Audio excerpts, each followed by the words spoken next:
Hello there. As you can tell, class is in session today because we have a very hot topic that we all want to talk about, and that topic is NCAA tournament expansion.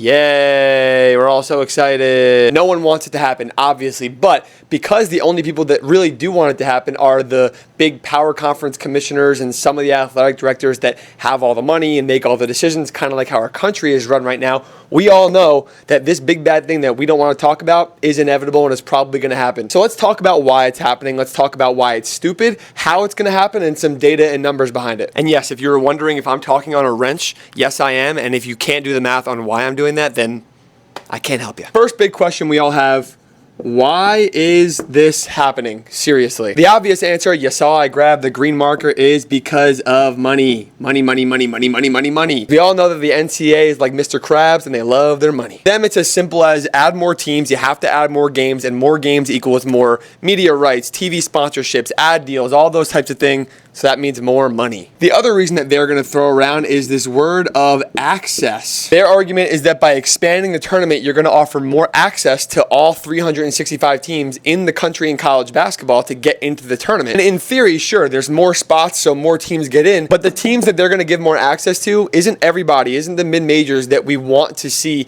get the benefit of the doubt by expanding the tournament. It's going to be those really mid-power conference teams that no one really wants to see in the tournament. If you look at this past year's bubble and the first 4 teams out, 17 and 15 Ohio State was one of the first 4 teams out. So if they would have expanded the tournament for this year, you would have had 17 and 15 Ohio State in the NCAA tournament. And those are the types of teams that you're going to get in. So that's why we put big fat quotation marks around this. And if they were to find a way to guarantee us more access to smaller schools and mid-major teams and change how they do the selection process, then sure, I'd be open to it, but that ain't happening. The third reason that they will say is that Division I is growing. They're adding more teams into Division I, which is true, but the teams that they're adding to Division I are the small schools. Take New Haven, for example, who is coming into the NEC, which is one of the worst conferences in the entire country this year, from Division II. So they're adding really small schools into D1, but they want to give more access to the bigger teams. Tell me how that makes sense. Back in, I think it was 1984, when they first expanded to a 64-team bracket, they had 282 teams in Division I, and now we only have a 68-team bracket, and we're going to have about 365 teams in Division I. So yes, that gap is there to say that Division I is growing, but again, the 83 teams that we've net grossed over the years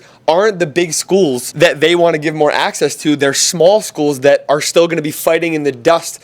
They're just making it even tougher for all the smaller schools. Shout out to my guy Matt Norlander on some of these numbers and stats. CBS Sports Eye on College Basketball. We all know he does great stuff. Since they expanded the tournament in 1984 to 64 teams, we have seen a total of 91 different schools get added to Division I. And of those 91 schools that got added to Division I, only one time has any of those schools gotten an at-large bid and not had to win their conference and still gotten into the NCAA tournament. So that goes back to the access point again. You're not giving more access to these teams, these small schools that are growing Division I. You're giving access to the power team. So the idea that Division I growing is a good constituent to grow the NCAA tournament and to expand the NCAA tournament is nonsense. Another metric from Norlanders: in the last 10 years, of all the at-large bids in the tournament, 83% of them have been power conference teams. So it's not like the power conference teams that they want to push into the tournament with this access are struggling right now. Like, there's more than enough space and opportunity for them to get into the tournament. Next thing we're going to look at over here is the how, because sure, they're going to expand the NCAA tournament, but exactly how are they going to do that? Right now, we have 68 teams in the NCAA tournament, and there are 4 different play-in games in Dayton, known as the first 4. The idea is that they would go to either 72 or 76 teams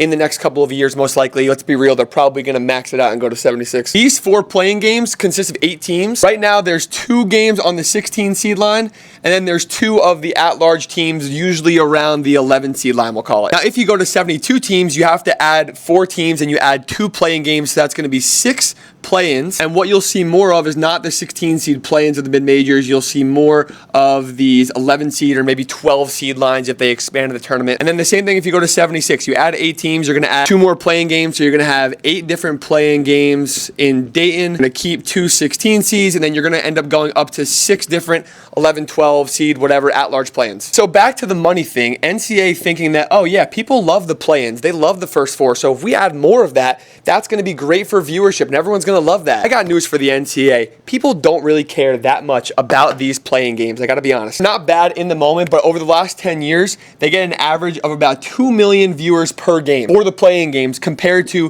4 million for every single first round of 64 game that we see in the tournament. So there's a 2x difference between the play-ins and the first round games 2 and 3 days later. So expanding the tournament by adding more play-in games doesn't make the tournament better, doesn't make the quality better because you're adding in really good teams.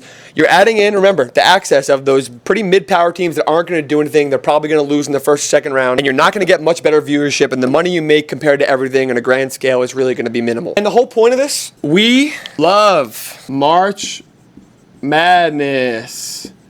Please excuse my handwriting. All these changes, the reasons, the how, the why, whatever, it's not worth changing what we have. This is the most unique tournament and event in American sports at the moment, and one of the most unique tournaments in the entire world. There's no reason to change it. Everyone loves how it is. I understand the idea of innovation, but what ain't broke, don't fix it. It doesn't need innovation. There's 68 teams out of 365 that get into the NCAA tournament. If you can't be well above 500 as one of those power teams, and that's what you're worried about, then that's BS. That you need to schedule better. You need to have a better team. You need to do your job better. No, we're not going to be able to stop NCAA tournament expansion. I wish we could. Probably going to happen in the next couple of years to 72 or 76 teams. I do truly wish that they would just leave us all alone, but it kind of just is what it is at this point. But I want y'all to understand what they're saying, the reasoning is, why most of that doesn't make sense, the numbers behind it, and then how it's going to actually change and what you can actually expect to see in the tournament come in the future. Again, apologize for my handwriting. I'm a little erratic with my handwriting. I'm a little emotional right now about this, a little passionate and fiery. But thanks for sticking around. Make sure to leave a sub if you haven't already, and